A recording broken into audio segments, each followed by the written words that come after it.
ممهر مسرت فلطتن كئلتن عمت صباح فلق مصا عدل قصلتي ولدتاتن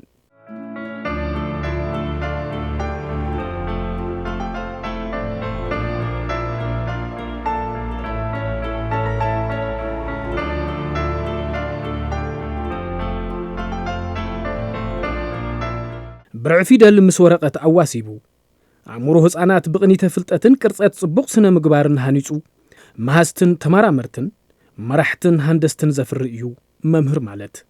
ፍልጠቶም بقዲ ሰብአውነት አሳፊጦም ቃንዛን ስቃይን ህይወት ደቅ ሰባት ዝሕክሙ ደኳተር ካብ ልዕልን ትሕትን መሬት ክሳብ ህዋ ዝማራመሩ ሳይንቲስት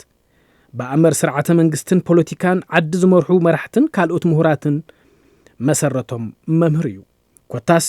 መምህር ማለት ማዕኸን ፍልጠት سرت كلهم عودوا مياتاتيو تمرتي مسرت عند حقوق ناي كله ناي تقلال ناي حنت هاجر لوطي مالتي تزي تميركا بزغونه نجر تكبر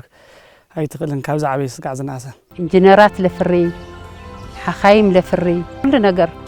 مفرياي ممهري ابو شحاتي ممهر مالته بمليوناتي علم بمهزن مرمرن بساينسن تكنولوجين تحجزا نبتي حزي بس حتى زلان نقدميتون اتقسقسون طرز معباله كتبصح كوتاس علمنا بحنت مندر قيرو حد من قسقاس علمنا بيدول قسبات زقرب هلو كنتات كبابي اهغراون علم لخاون حدش تزعباتات ببقوانو كتعزبن كتردان زغبر فلفل حسابن فلطتن بر نقدن قلطف معبالن زخونه تكنولوجي زمهزون فريات ممهريو ممهار مالت ናይ حلنا ስራሕ እዩ ከምቱ ማንም መምህር ትግራዋይ ኣነ ውን ግዜ ከይተጻዋጽኩ ብዘለኒ ኩሉ ውፊ ኮይነ ይሰርሕ ጸኒሐ አያ ትምርቲ ይሰርሕ ከለኹ ከም ሞዴል ኮይነ ይሽለም ነይረ ኣብ ሳይንስና ቴክኖሎጂ ከም መምህር ብዘለለ ይነጥፍ ነይረ ብዙሓት ተምሃሮውን ነፍርየሉ ነይርና ማለት ኢና ብ2010 ካብ ፌደራል ኣብ ፕራይም ሚኒስተር ሃይለ ማርያም ደሳለኝ ያው ማዳልያ ረኺበ ኣብ 2012 ዝነበረ ውድድር ከዓ ያው ካብ ዞባ ምዕራብ ቀዳማይ ተሸላሚ ኮይነ ሓሊፈ ናብ ክልል ክሓልፍ ከለኹ ካብ ክልል ከዓ ያው ቀዳማይ ኮይነ ያው በሳይንስና ቴክኖሎጂ ካብ ናይ ኤሌመንተሪ ቀዳማይ ብርኪ ኣብያተ ትምህርቲ ተሸላሚ ኮይነ ማለት እዩ ኣብ 2012 ናብ ዞባ ያው ሰርቲፊኬት ናይ ፍሉጦ ሰርቲፊኬትን 2500 ብር ተሸሊመ ኣብ ክልል ቀዳማይ ክወጽእ ከለኹ ዝናይ ኮሮና ሰዓት ከዓ ሰርቲፊኬትና 10000 ብር ተሸሊመ ማለት እዩ ተሸሊማት ኣብ ፌደራል 2009 ካብዚ ካብ ትግራይ 10 መምህራን ኢና ኸይድና ነርና ተወዳዲርና ዝሓለፍና ተሸሊማቱ 2010 እዩ ተኻይዱ ኣብዚ ውድድር እዚ ከዓ ያው ናይ ነሐስ ማዳልያና ሰርቲፊኬት ናይ ፍሉጦ ብሚኒስትሪ ሳይንስን ቴክኖሎጂን ተሸሊመ ማለት እዩ ኣብ ብጣዕሚ ውዒና ህር ነርና ማለት لكع خمسي تشلم كاخت مز خمسي درجة حس كاخت بهال كلها يخونين بيت مرتخا يخونين وردخا نزوا نخلل صلوا الفترين يرفتو خناتات السو كله تمهاراي كأثر كختل لعلن تحتني بالمالتينا صبوا من قصاصات نيرو بساينس تكنولوجي زبل صقت عدي نخن رئي لعلن تحتني النيرنا خاودقنا جميروش كبعلنا مالتي خاو تمهارنا جميرو حز خوينا سو خزنتو خلخو ያው በጣም ከቢር ስምዒት ይስማعني ሁሉም መሰረታዊ ነገራት ዓንዮም እዮም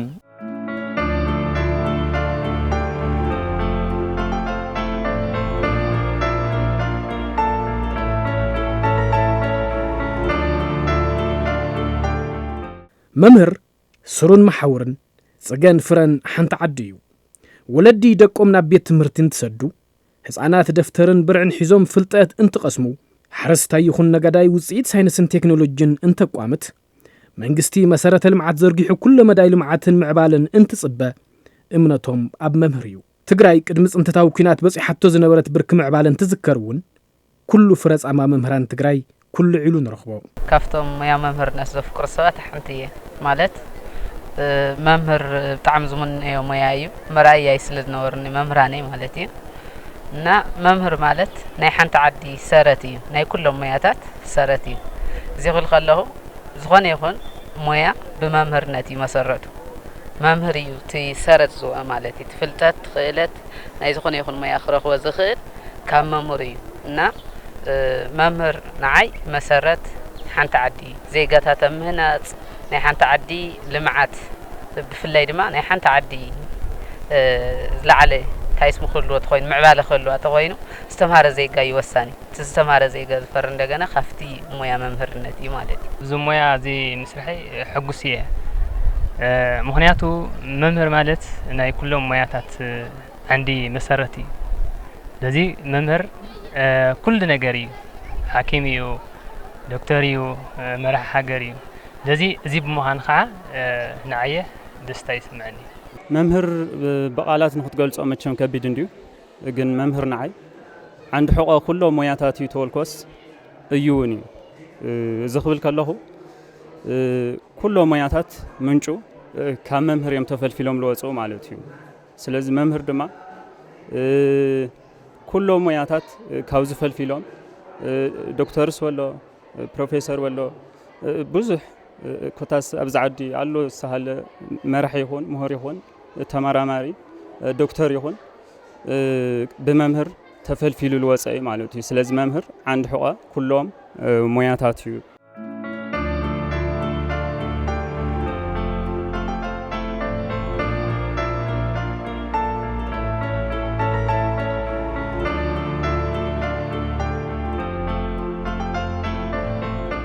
مويا ممهرነት ተዓጢቆም ትግራይ بفلጠትን ክእለትን بمهزن ምርምርን ኣብ ዝለዓለ ብራኸ ክትበጽሕ ተምሃሮ ፍልጠት ቀሲሞም ስነ ምግባሮም ተሃኒጹ ተረከብቲ ዓድን ክኾኑ ዝጽዑር ዝነበሩ መምህራን ትግራይ እውን ኣብ ትግራይ ብዝተኣወጀ ጽንተታዊ ኩናት ግዳይ ግፍዕን ጨፍጫፍን ግዳይ ሞትን መቕሰልትን ኮይኖም ኮታስ ምእንተ ትግራይ ኩሉ ዓይነት መስዋዕቲ ከፊሎም መስዋዕቲ ዞም መምህራን ድማ ጽንተት መቐጸልታ ወለደታት ትግራይ እዩ መሳርሕትና መምህራን ከማና ኣብ መንገዲ ተሪፎም ተቐቲሎም መምህር ምስ ውላዱ መምህር ምስ በዓልቲ ገዝኡ ወይ ምስ በዓል ገዝኣ ተበታቲና ተፈላሊና ገሊኡ ንሱዳን ገሊኡ መንገዲ ሞይቱ ተሪፉ ገሊኡ ከዓ ፍቕዶ ድሃዩ ዘይተረኸቡን እስካብ ሕዚ ዘሎ ማለት እዩና ክጽሓፍ ክዝንቶ ዘሎ ከቢድ በሰላ ከም ተጋሩ በጽሕና ይብል ኢኮኖሚ ይኹን ማሕበራዊ ይኹን ብኩሉ ሃስያ ወጽሕዎን ማለት እዩ ኣነ ልባዕለይ ጭንቕ ኢልን ስዋ ጀሚረ ክጽይካ ስዋ ድማ እናኻበረ ምስ ኸደ ገዲፎየ መምህር ኮይኑ ገዛይ መጽኡ ደቀይ ጠምዮም ልላዕሲ ኢነዋ በይዛኽን እሽተይ ሕሩጭ ለለን መምህር ጣዕሚ ልሓዘን ኩሉ ጣዕሚ ላበኹ ኩሉ ዓል ኩሉ ሰዓት እዩ መምህራን ኮይነን ቆልዕአን ሓዚለን ንሓጽበልኽን ገዛ ገዛ ላኳሕኳሓ ልልምና መምህር ጥራሕ ተለይኾነ እውን መንግስቲ ሰራሕተኛ ኣብ ልኸፈአ ችግር እዩ ዘሎ ብትልሚ زي آل بتل مقميطو يلطقم ممر كاورح سلالي تحلف دما لا بانك لا اتي قرشي يولي اب چغر اب صببا اب صقم اموت غزال كحكحي يخدلمن مك سرحتنا ملمان تحدقوس سلا مريم تحدقوس مكحكحي طميومنا قلعو ودقنا وسر خني انا دينا ننبر دينا همينا نكون لنا لهنا لساعتين ኣብ ዝኾነ ይኹን ክፋል ኩርና ዓለምና ተራእይ ዘይፈልጥ ጸገም ግፍዒ ይበጽሕና ሻንጣ ብኢደይ ቆልዑ ማእገረይ ተሸኪመ ወርሕን ሓደ ሰሙን ካብ ወርሕ ዝኣክል ተጓዒዝና ናብዚ መጺና ነራ ኣብቲ ከባብን ኣብ መንገድን ዝመውት ህፃን ዝመውት ሽማግለ ዝወደቐ ሽማግለ ኢኻ ትርኢ ኣብ ጽርግያታት ዝወደቐ ዝደቀሰ ሰብ ኢኻ ትርኢ ንብረትና ከም ዝነበሮ ተን ዘጥረናየን ኣብ ውሽጢ 15-16 ዓመት ዘጥረናየን ዝበሃላ ንብረታት ብሙልአን بتي أوز نور ولا الحيلي نورتنا تزاري في توسيدي أبز خف محور إقتصادي ودي أنكر هذا ممر ميتو مالك هذا بوين يكون اللي مهتم بزحات ساتو السلو فترة بتممر لو فريوم ولا دون ميتو هذا ممر حميمو هذا ممر ميتو هذا ممر أكلو قديلو خنول كلنا حنت عدي مويتا أكلا قديلا حنت عدي نتحت زقزقة إقتصادية زهول كله من قصاصات وديو مالتي حدا ممهر مويتو لمات حدا دكتور مويتو لمالتي حدا ممهر مويتو لمالت حدا انجينير مويتو نالو مالتي حدا يكوني انجينيرات مويتو نالو دوغاتر مويتو نالو مالت بممهر زي حلف ميايلن بممهر يحلف كله ميا نا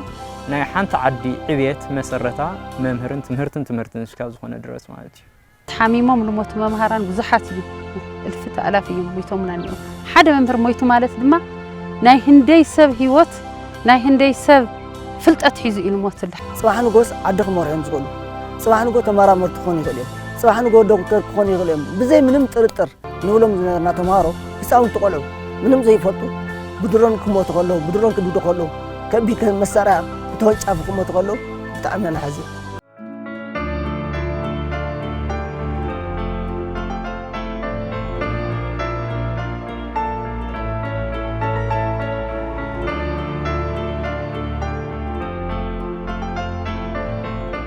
እዞም መፍረይቲ መራሕትን ደኳትርን ወለዲ ኢንጂነራትን ተመራመርትን ኮታስ ወለዲ ኩሎም ሞያታት መምህራን ትግራይ እዋን ጽንተት እዋን ክባን ዕጽዋን ከቢድ ማሕበር ቁጠባዊ ጸገም ኣብ ጓጉኦም ሓቂፎም ኣብ ዝባኖም ተሰኪሞም ሓሊፎም እቶም ካብ ጽንተት ዝተረፉ መምህራን ሕዝውን እንተኾነ በሰልኦም ከይሓወየ ኣብ ዓንኬል ነህር ዕዳጋን ኩምሪ ዕዳን ከም ዘለው እዩ ዝግለጽ ብመንጽር መምህራን ከዝለ ምንም መፍትሒ የውልኝ መምህር ማለት ታተስፎ ማህያ ያበቃ በተልሚ በእቅድ ዝነብሩ መንግስት ሰራሕተኛ በሙሉ ኣብ ችግር አለው ጸበባለ ኩል ጊዜ ንላዕሊ እንዳማዕደኻ ዝሕወ ሕውየት የለን እዚ መምህር እዚ ብጣዕሚ ካብ ዝኸፈ ካብቲ ዝነበረ ካብቲ ጽንተታዊ ኩናት ወፂ ኣብዚ ህይወቱ ብስነ ስርዓት መሪሑ ተማሃራይ ከምህረሉ ዝኽእል ህይወቱን የለን ሕጂ ምክንያቱ ኣብ ክላስ ኣትዩ ስነ ስርዓት ገይሩ ከምህር እናተገቦ ኣብ ገዛ ብዘሎ ጸገም ኣብ ገዛ ብዘሎ ዕዳ ብዝጸንሖ ጎል ብኮይኑ ገና ንባዕለቱ መምህር ሕውየት ስነ ኣእምሮ ዘድልዮ እናሃለወ ናይ ሕውየት ስነ ኣእምሮ ከይረኸበ ብዕዳን ብደጋዊ ጸገማትን ተወጢሩ ግን እንጀራ ኮይኑዎ ኢና ኣብ ክላስ ዝኣቱ ዘሎ ስለዚ መምህርና ኣብ ሕማቕ መነባብሮ ህይወት እዩ ዘሎ ኣብ ዓብይ ሽግር እዩ ዘሎ ተመምህር ሓደ ብስነ ልቦና መጀመርያ ተወቂዑ ቀጸሉ ብኢኮኖሚ ሳልሳይ ብማሕበራዊ በሰለስቲኦም ዚኣቶም ተጎዲኡ መምህር ሕዚ በተለይ ኣፍቲ ኢኮኖሚ ኣፍቲ ዝሓለፈ ገዛ ክራይ ማዕት ገዛ ክራይ ዘለዎ ተወዚፉ እዩ ዘሎ ዝኸፍሎ ዝበልዑ ይሲኢኑ ዘሎ ሕዚ ተንመሃያና ናይ 17 ወርሑ እውን ከፈለና ይካለን ሕዚ ኣብ ዓብይ ጸገም እዩ ዘሎ ንሕና ከም መምህራን እንታይ ወሲና ይመስለካ ከም ቤት ትምህርቲ ሃፍቶም ናይ ብዙሕ ጸገማት ኣለዉ ግን ድሓን ዞም ጸገማት እዚኦም ንጻወሮም እሞ ንዞም ህፃናት ግን 24 ጽዒርና ክነምህሮም ኣለና ጸገምና እንዳሃልዩ ብጎን ኮይና እንዳፈታሕና እንዳተኻራኸርና እንዳመጎትና እንዳተኻታዕና ንኺድ ኣብዚ ዜጋታትና ግን ከይንቐትል ምክንያቱ ገሊኡ እንታይ እዩ ዝብል በቃ ዘይከፈለና እንታይ ኣብዚ ሎሚ ዲኻ ከምህር ገለ እዩ ዝብል ከምኡ ኣይግባእ ንውላዱ ዝቐትል ሰብ ከዓ የለን ውላድ ኣለውና እዮም ኣብ ዝተፈላለየ ንሕና እውን ወሊድና ኢና ውላደይ ቤት ትምህርቲ ከይዱ ከይተማሃረ ክመጻነ ደስ ኣይብልን ደቀ እዮም ስለዚ ዞም ደቅና እውን እዚኣቶም እንታይ ኢና ብናይ ፍልጠት ወለዶም ኢና ንሕና ብናይ ፍልጠት ወለዶም ኢና ስለዚ ተራዳዲና ኢና ምስ መምህራን 24 ሰዓት ክነምህሮም ክነብለልና ብኻልእ በዚ ናይ መሃያ ገርና ክነብል የብልናን ጎናው ግን ክነሓትት ኢና ጎናው ክነሓትት ኢና ሓዝውን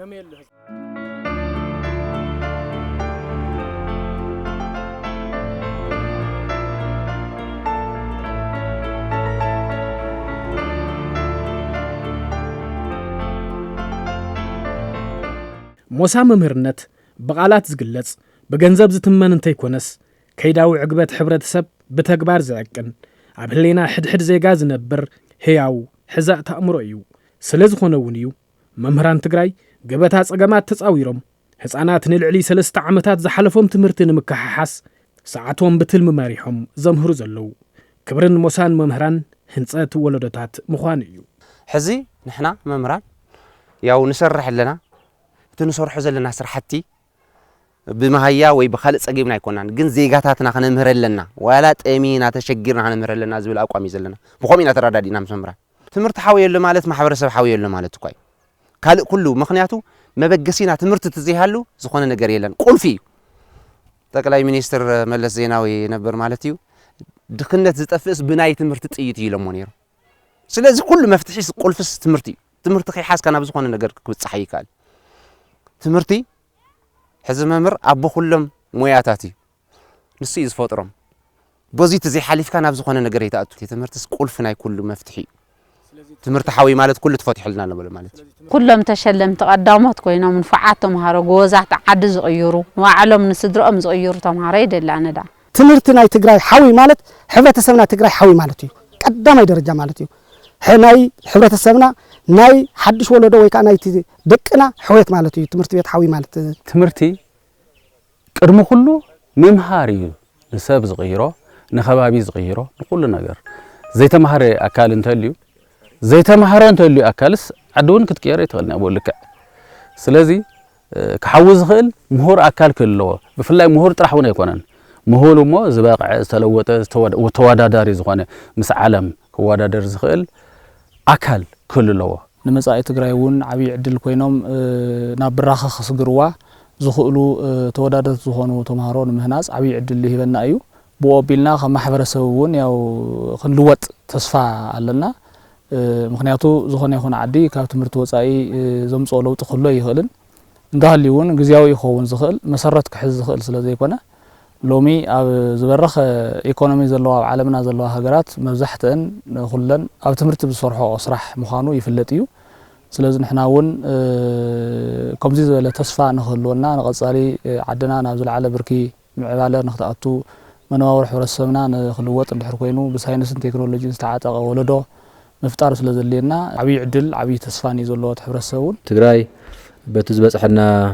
ጆኖሳይዳዊ ዝኾነ ኩናት ምኽንያት ኣብ ኩለ መዳያዊ ዕንወት በፂሑ እዩ ብፍላይ ድማ ኣብ ዓውዲ ትምህርቲ ከቢድ ዕንወት በፂሕና እቶም ንትምህርቲ ክቐጽሉ ዝኽእሉ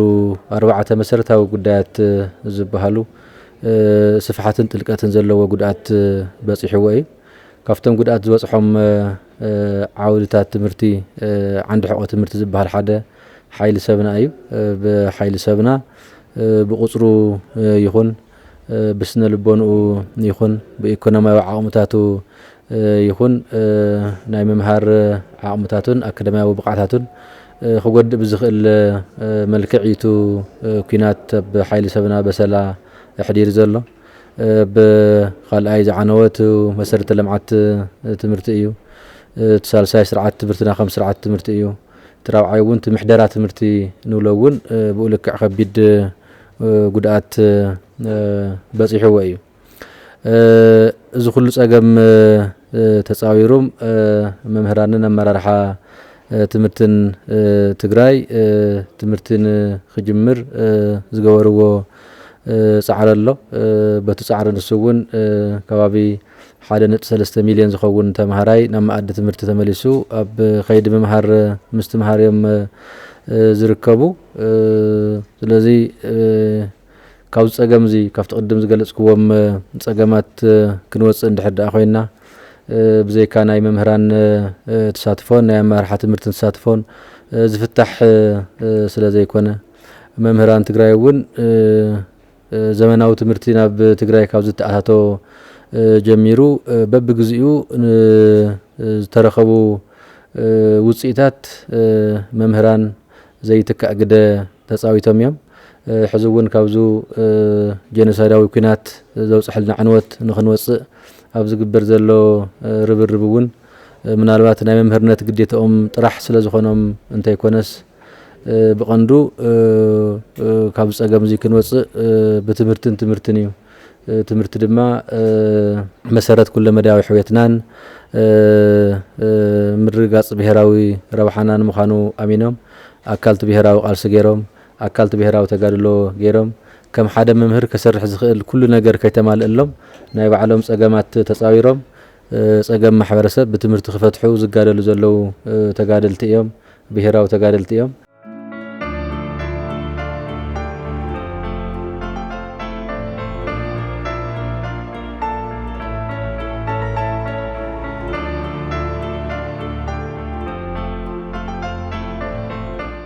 መምህራን ትግራይ ንፍልጠት ብብልጸት እናባላለጹ ተምሃሮ ዓሚቕ ፍልጠት ክጭብጡ ህይወቶም ንጻት ብጻት እናሳለዩ እንተምህሩውን መሰረት ሕውየትን ህንጸትን ትምህርቲ ምዃንን ተስፋ ሕውየት ትግራይ ብትምህርቲ ጉሁድ ንምግባርን እዩ እዚ እዩ ተግባር መምህር ወዲካ ክትነብር ትክእል የብልካን ሰብ ከመይ ክትስአለኒ ዝብል ላፕቶፕ ተጸቢኻ ኮምፒውተር ተጸቢኻ ዘይኮነስ በታ ዘላ እምኒ ኸፊልና ካብ ገዛና ወንበር ተሸኪምና ክንመሃሪና ብዘል ብሕራነ እዩ ተጀሚሩ ለዚ ሕዙውን ሓደ ብሉጽ ዝኾነ ተማሃራይ ኣብ ዓድኻ ይፈሪ ዝላና ናይ ቅድም ዝላ ላይ ክኸውን ይኽእል እዩ ሕዚ ተዓጻጻፊ ዝላ ይኸውን እና ከም ሓደ መምህር ብጣዕሚ ተወጢረ ብጣዕሚ ግዜ ካብቱ ዝነበረኒ ብዝበለጸ ኣነስ አንክዎ ብዙሕ ነገር ሲኢና ኣለና ከም ውልቀይ ብዙሕ ነገር ሲኢና ኣለኹ ግን ኣብ ርእስና ዘሎ ተመንጭቆ ዝኸደ ነገር ኣይኾነይ ስነ ልቦናዊ ማህሰይቲ በፂሕና ኣሎ ግን እዚ حويت غيره قطا تو جميره نوركو ساينس تكنولوجي نون بزبلص بستعصصف ملكو ያው ክሰርሕ ትጽቢት ይገብር ማለት እዩ ተምሃረና ዘምሉለው ዘምሉ ተረፉ ካብ ድሮን ተረፉ ካብ ስደት ልሞጹ ካብ ጥሜት ልተረፉ ቆልዑ ሰባሲብና ክነምህር ናይቶም ብዙሕ ትምህርት ብዙሕ አይምሮ ዶክተርን ብዙሓት ፕሮፌሰራትን ልተሰውኡ ናይ አቶም መተካእታ አውዚ ክፈሪ እዮም ሊብል እምነት ኣለኒ አውዚ ክፈሪ እዮም ናይ አቶም መተካእታ ኮይኖም ውን ሃገር ሊሃንጹ ሃገር ሊያቃንዑ ምሁራን ክወጽሉ እዮም ሳይኮሎጂካል ትሪትመንት ግን የድልና ይገናይና እቲ መምህር ተዓንጊሉ እዩ ደውል ከምህር ለኸል ፍሊ ዝበሉ ብኽእለት ብፍልጠት ተመራመርቲ መሃሶ ዝኾኑ ተምሃሮ እዮም ዝፈሪሉ ክንደሻ ዓይና ብብዕራይ ክንሓርስ ተመራሚሩ ናብ ዘመናዊ ክእቱ ዝኽእል ተምሃራይ ዝፈርብ ዚ ክንደሻ ዓይና ካልእት እንዳመጹ ውሽጢ ማዓድን ዘሎ ተመራመርቲ ስነኳዓቲ ከካይዱ ብወጻተኛታት ክሽፈን ክሳብ ክንደይ ዝብል ነዚ ተምሃራይ ፈሪዩ በዓሉ ትግራይ ብትግራዋይ ኣብ ዝሓሸ ደረጃ ክበጽሕ ዝኽእል እኹል ፍልጠትን ክእለትን ዘለዎ ተምሃራይ ኣብዚ ከባቢና ፈሪዩ ዓድና በዓርስና ንሪእሉ ደጋው ዘይኮነስ ውሽጣውን ሪኦም ናብ ረብሓ ከውዕሉ ዝኽእሉ ተምሃራይ ከፍሪ ዝትግራዋይ እዚ እንድሕር ኣይኮነን ተማሂሩስ ከይተምሃረ ተኣምር ሰርሕ ስለዚ እንድሕር ተማሂሩ ክመራመር ዝኽእል ክምህዝ ክፈጥር ዝኽእል ክፈሪ ዝብል ሕጉሳት ኢና መምሃራንን ብጣዕሚ ደስተኛታት ኢና ሕዌት ዝበሃል እንተኮይኑ መጀመርታ ትምህርቲ ይኸሓው ዘሎ ስለዚ ትምህርቲ ትዛዓበ ሕዌት ዘድልን ተተባሂለው ትግራይ ህዝብ ትምህርቲ መጀመርታ ክሓው ዘሎ ትምህርቲ እንድሕር ሓወዮም ኩሎም ሴክተራት ባዕሉ ይኸሓውዮም ትምህርቲ ትርእሲ ይኸሓውዮም ማለት እዩ ስለዚ ትግራይ ሕዝብን ቅድሚ ዝኾነ መለክዒ ቅድሚ ዝኾነ ነገር ካብቲ ኩሉ ናይ ብሓቂ ክትወፅእ እንተኮይና ብተግባር ክስራሕ ዝድለ እንድሕር ኮይኑ ናይ ብሓቂ ኣብ ትምህርቲ ክሰርሕ ዘለዎ ዝኾነ ኣካል ትግራይን ፈታዊ ትግራይን ትግራዋይን ማለት እዩ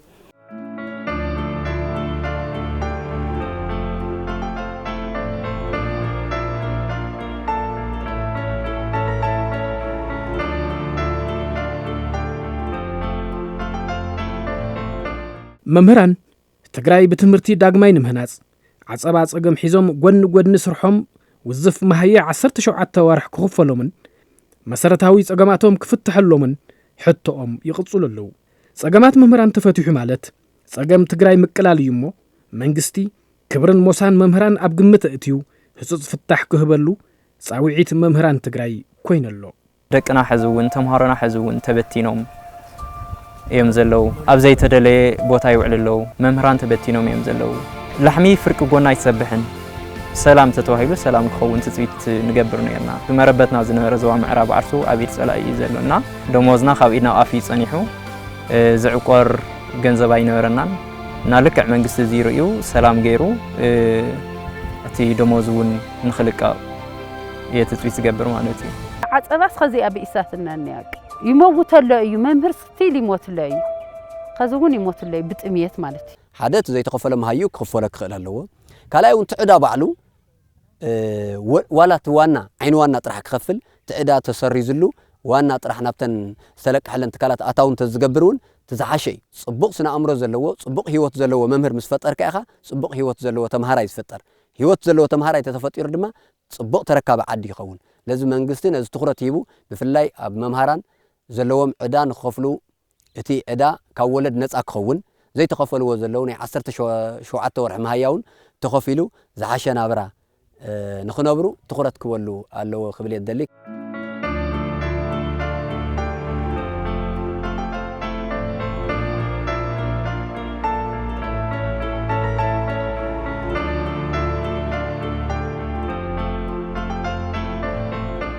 ትምህርቲ ድርኩኺት ሕውየትን ምዕባልን ኩሎም ዓውዶማያታት እዩ ሕውየት ማዕደ ትምህርቲ ትግራይ እንተተረጋጊጹ ሕውየት ኩሎም ዓውዶማያታት ብዘላቕነት ይረጋገጽ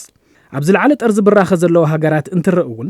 መሰረት ምዕባልአን መምህርን ትምህርትን ልዑል ቦታ ኣለዎ ነዚ እዩ ድማ ተስፋ ሕውየት ትግራይ ትምህርቲ እዩ ንብል ትምህርቲ መሰረት ዕብየት ሓንቲ ዓዲሽ ካብ ዝኾነ ድረስ ከዓ ኩሉ ዝምልከቶ ኣካል ትግራዋይን ፈታዊ ትግራይን ኣብ መላእ ዓለም ዘሎ ኣብ ትምህርቲ መሰረት ገይሩ ዝከኣሎ ሓገዝ ክገብር ንሕውየት ትምህርቲ ማለት ትምህርቲ መሰረት ናይ ምዕባልን ናይ ዕብየትን ማንም ዓዲ ክትዓበተ ኮይና ተምሃረ ዜጋ ከተፍሪ ኣለዋ ትግራይ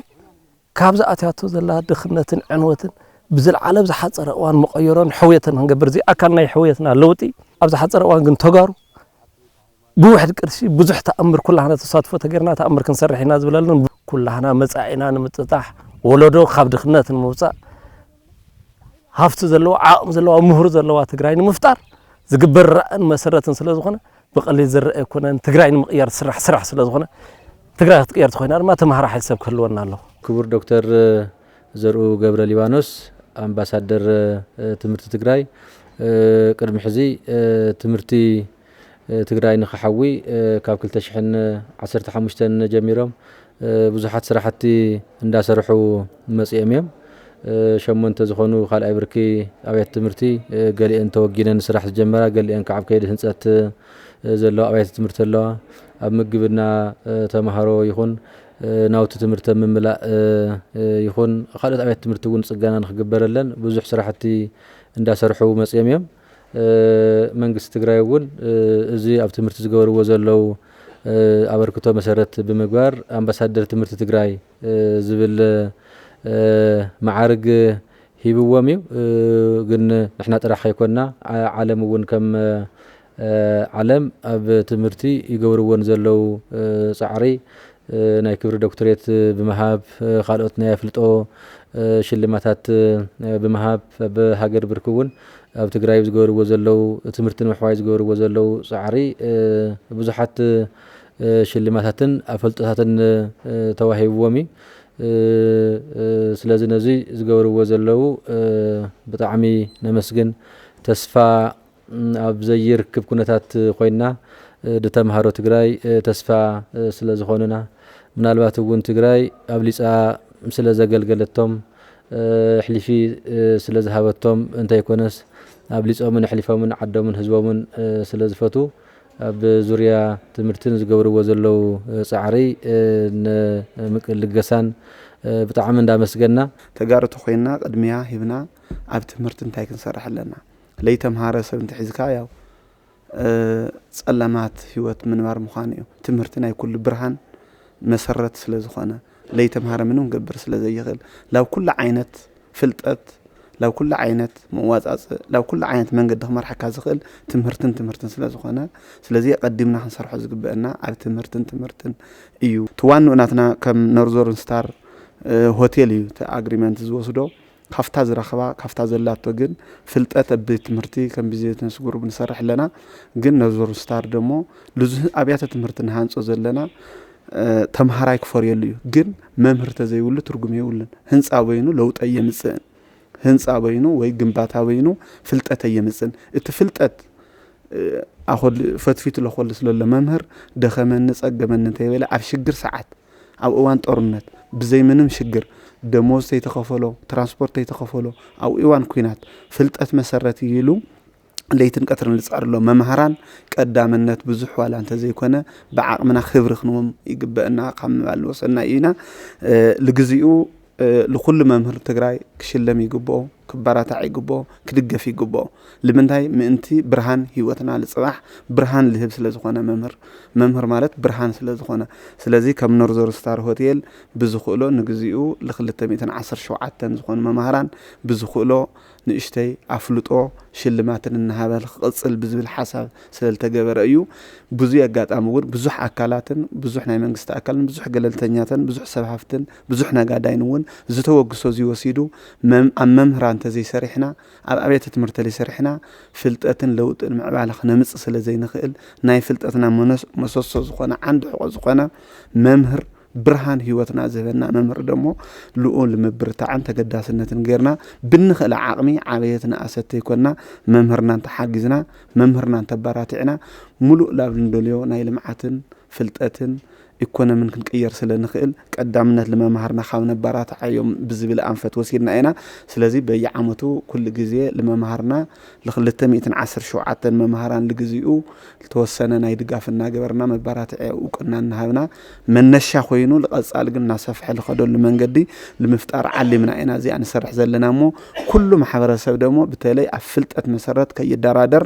لخونه يكون صلاينا خمصخلو افلطت تعنيو بدحر بيت الملس مو سلازي تسينا كم بحدش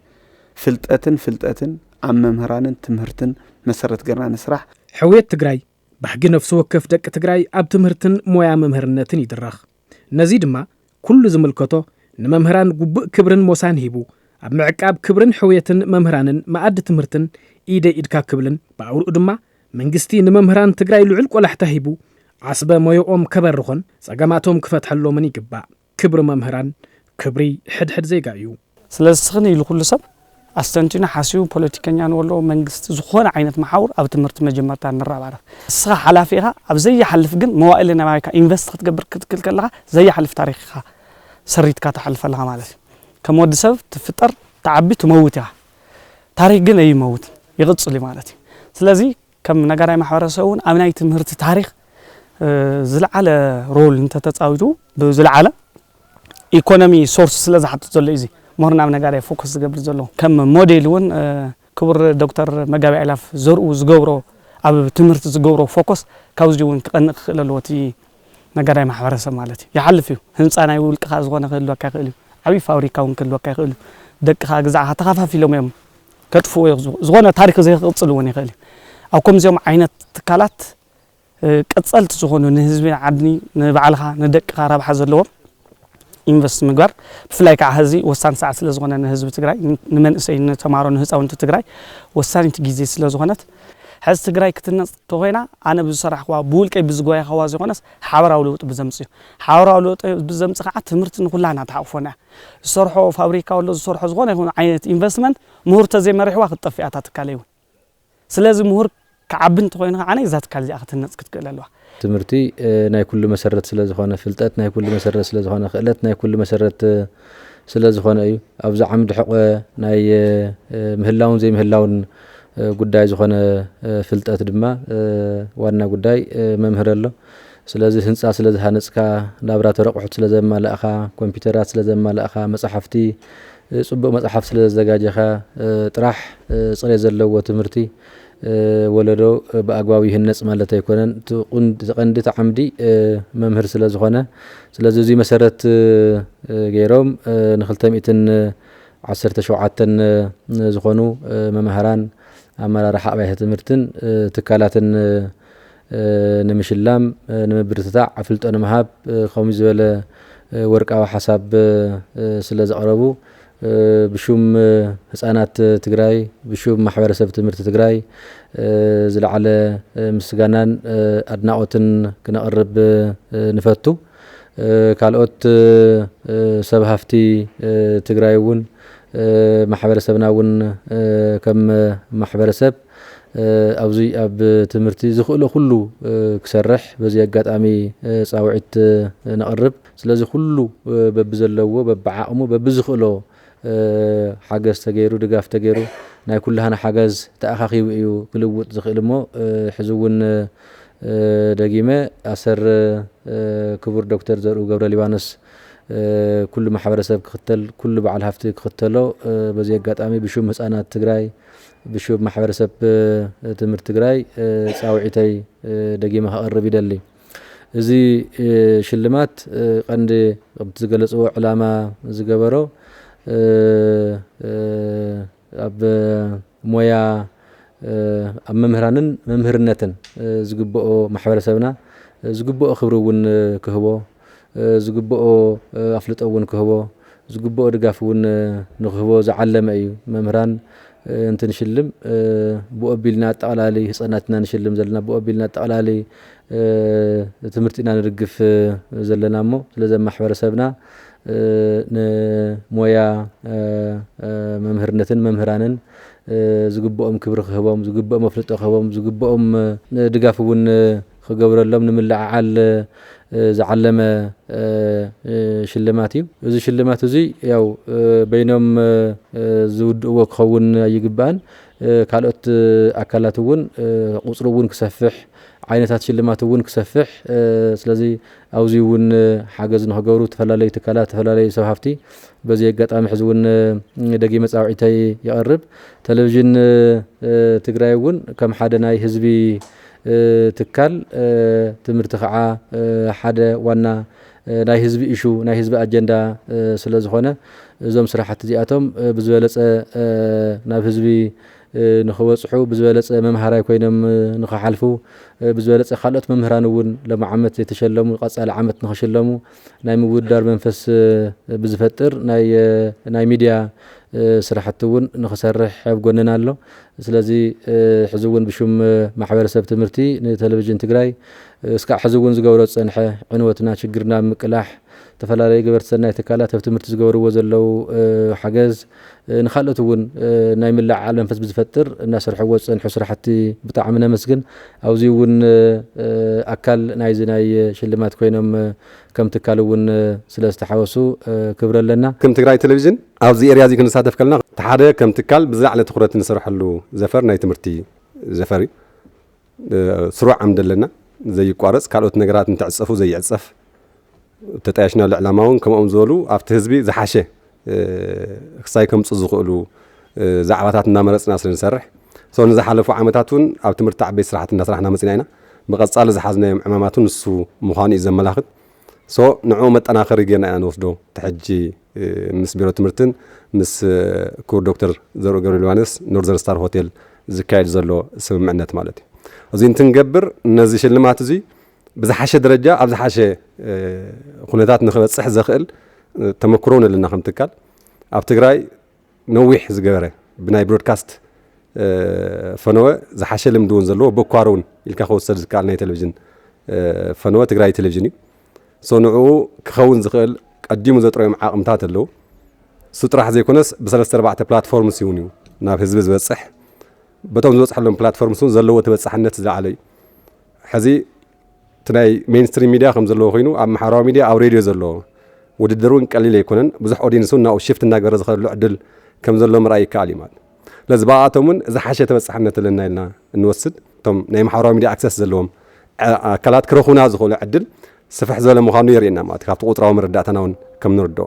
ስለዚ ዘብዚ እኒሄ ውድድር በዞም መገድታት እዚኣቶም ኣቢልና ብዝሓሸ መገዲ ናብቶም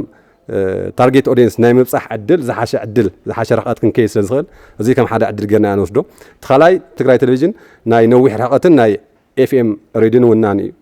ስለዚ ውድድር እዚ በዚ ጌርና እውን ክንዕጅቦ ኢና ስለዚ በቲ ናይ ብሄራዊ ፈነውና እውን በቲ ናይ ኤፍኤም ሬድዮና ኣቢልና እውን እዞም ስራሕቲ እዚኦም ክነፋልጠሉ ንኽእል እቲ መምህር እውን ክብሪ ክረኽበሉ ዝኽእል ዕድል ናይ ምፍጣር ዕድል ስለ ዘለና ከም ሓደ ጽቡቕ ዕድል ጌርና ኢና ንወስዶ ቴሌቪዥን ከዓ ብኣውርኡ ማለት እዩ ኣብ ቴሌቪዥን እውን ትግርኛ ጥራሕ ኣይኮነን ከምቲ ዝፍለጥ ስለዚ ኣብ ኢሮብ ብሄረሰብ ኢሮብ ናይ ኢሮብ መምህር ኣሎ ብቋንቋኡ ክነግሮ ኢና ብቋንቋኡ ክነብፅሐሉ ኢና ብቋንቋኡ ክነላዓሉ ኢና ማለት እዩ ንኢሮብ ዝምልከት ሓደ ኣካል ዓርሱ ዝኽኣለ ፈነወ ስለ ዘለና ኣብ ብሄረሰብ ኩናማ ናይ ኩናማ መምህር ኣሎ ናይ ኩናማ ተማሃራይ ኣሎ ብቋንቋኡ ክነግሮ ኢና ብቋንቋኡ ክነላዓሉ ኢና ብቋንቋኡ ክነብፅሐሉ ኢና ማለት እዩ ትግርኛ ከዓ ንኹሉ ስለ ዝሓቁፍ ኣብቶም ካልኦት ናይ ውሽጢ ዓዲ ዘለዎ ቋንቋታት እውን ተሓሳቢ ዝገበረ ነገር ስለ ዝኾነ ማለት ስለዚ ብትግራይ ቴሌቪዥን ክትመጽእ ከለኻ ብሬድዮ ብማሕበራዊ ሚድያ ብቴሌቪዥን ባዕሉ በቲ ሜንስትሪም ሚድያ ኣቢልና ዝውድድር እዚ ዝሓሸ ደረጃ ክበጽሕ ዝሓሸ ቅቡልነት ክህልዎ ለዋጣይ ከዓ ኸውን ተተሓዘሉ ዕላማ እውን ክዓወትን ከሳኽዕን ናይ ባዕሉ ዝኾነ ግደ ክፃወት እዩ ሓሲቡ ናብዚ መድረኽ እዚ ይመጽእ ዘሎ እንድዚ ከዓ ክንገብሮ ኢና ካብዚ ሓሊፉ እውን ብዝተፈላለየ መገዲ ትውድድር ናብ ዝሓሸ ደረጃ ክበጽሕ ቶም ናይ ምልዓዓል ስራሕቲ ቶም ቀዲሞም ክፍለጡ ዝግብኦም ስራሕቲ ቶም ናይ መረፃ ኸይድታት ባዕሉ ህዝቡን ብቅርበት ክከታተሎም ብቅርበት ክፈልጦም ናይ ምግባር ዕድልና እውን ሰፊሕ እዩ ናይ ኤስኤምኤስ ዕድል ኣለና 906 ዝበሃል ዝመገዲ እዚ እውን ንሕዳ ክንጥቀመሉ ኮይልና ሰብ ብቐረቡ ካብቶም መምህራን ዝህብዎ ሓሳብ ናይ መወዳእታ ዝውውር ወይ ናብ ውድድር ንሕዳ ክመፁ ኮይኖም ናይ ኤስኤምኤስ ዕድል ኣለና ናይ ፌስቡክ ካምፔን እውን ክንገብር ንኽእል ኢና ከምቲ ዓንቱ ኢድሎ ነበርና ዝተፈላለዩ ስፖታት ብምስራሕ እውን ክንሰርሕ ንኽእል ኢና ዝተፈላለዩ ፕሮዳክሽንስ እውን ክንሰርሕ ንኽእል ኢና ዶክመንተሪስ ኣለዉ ፓነልስ ክንገብር ንኽእል ኢና ቅድሚ እቲ ውድድር ቅድሚ እቲ ናይ መወዳእታ ውድድር ዘለዉ ነገራት ነቲ ከምኡ ዝበለ ቅዱስ ተግባር ናብ ዝሓሸ ደረጃ ክዕብዝ ዝኽእል ምንቅስቓስ እውን ከም ትልሚ ሒዝና እንዳስራሕናሉ ንኸይድ ዘለና ኢና ኣብ መወዳእታ ከዓ እቲ ሴረሞኒያል ዝኾነ እቲ ስነ ስርዓት ናይ ቀጥታ ፈነወ ስርዓት ይህልዎ ናይ ቀጥታ ፈነወ እውን ብኩሎም ፕላትፎርምስ ማለት እዩ ብሬድዮ ብማሕበራዊ ሚድያ ብቴሌቪዥን ሽፋን ክረኽበሉ ዝኽእል ዕድል ሰፊሕ እዩ በቲ ደረጃ እሱ ንምኻድ እውን ናሕዚ ከም ትልሚ ሒዝና ንንቀሳቐስ ዘለና ማለት እዩ እዞም ኩሎም እዚኣቶም ንገብሮም ዘለና ሓደ ካብቲ ነዚ ፕሮፖዛል እዚ ብቢሮ ትምህርቲ እውን ብዶክተር ዘርኡ ገብረ ዮሃንስ እውን ተዳልዩ መፅኡ ንሕና ኤንጌጅ ኮይንናሉ ከም ዕላማት ዕላማ ንሱ ከም ቅዱስ ዕላማ ወሲድና ንሰርሖ ብኻልኣይ ደረጃ ከዓ ካብ ተጣያሽናሉን ተበገስናሉን ንሰርሐሉ ዕላማ ንተበጊስና ከዓ ማለት ንህንፀት ወለዶ ኢና ንሰርሕ ዘለና ፕራይመርሊ እታ ናይ መጀመርያ ወለዶ ዝህነፀላ ድማ ቤት ትምህርቲ እያ ኣብታ ቤት ትምህርቲ ዘሎ ቀዳማይ ደረጃ ስራዕ ወለዶ ዝሃንፅ ከዓ መምህር እዩ ኣብ መምህር ዋትኤቨር ዝኽፈል ነገር ከፊልና ክንረባረብ ኢና መምህር ከይልወጥ ከዓ ዓዲ ይልወጥ ሕዚ ዘሎ ናይ ትግራይ ናይ ፖለቲካ سنفلل ناي بوليتيكا لعلن تحتن كعريه زغل افتي تمرت زل محبرسب افتي تمرت زل محبرسب زغير دمات ممهري لذي كنم حزي رخمنا نيرنا تسحبت ماخل اما ممر كنصرح زغبنا نجر اي سرحنا ممر كبر خيهابنا كبر ختركب يتخل ان تግራይ سز بزاع درجه ممهرون كبر زهب نجر ስለዝኾነ بخبره تقبلنا انا كم تلفزيون تግራይውን ابزي اريا زياتنا كنسرح ننقصاص ዘለናሞ ክሳብ መወዳእታ ኣብ ጎን ዞም ኣካላት እዚኦም ኮይና ትዘድሊ ነገር ብምግባር ክንሰርሕ ከም ምዃንና ክገልጽ ይደሊ ገደንኦም ስበቶም ቆፎኦም ካዝንኦም ኢድ መንግስቱ ገይሮም ንባሕቲ ኣሚኖም መዓልትን ሰሙናትን እናቆጸሩ መጻኢት ባሕቲ እናተጸበዩ ወርሓዊ እተቶም ካብ መንግስቲ ዝረኸብዋ መሃይኦም ኣብ ዓንኬል ትልመእትዮም ህይወቶምን ህይወት ስድሮኦምን ይመርሐለው ቀጻሊ ዕድሎምን ዕድል ተረከብቲ ዓዲ ዝኾኑ ወለደታት ንምጥጣሕን ዝጽዑር ዘለው መምህራን ትግራይ ክብረ ተመሶኦም ከበዳ ጾሮም ንምቅላል ኩሉ እጃሙ እንተብርክት እዩ ስለዚ ሕብረተሰብ ሰብ ሃፍቲ ኣብ ሕውየት መምህራን ልዑል ተራ ክፍጽሙን ባውሩ ድማ መንግስቲ ንሞያ መምህርነትን ማዕድ ትምህርትን ክብሪ ሂቡ ጸገማት መምህራን ኣብ ምፍታሕን ዘላቕ ሕውየት ኣብ ምርግጋጽን ከዓምምን ክፍጽምን ትጽቢት ይግበር ሕዝውን ክብሪ ንመምህራን ትግራይ ሰላም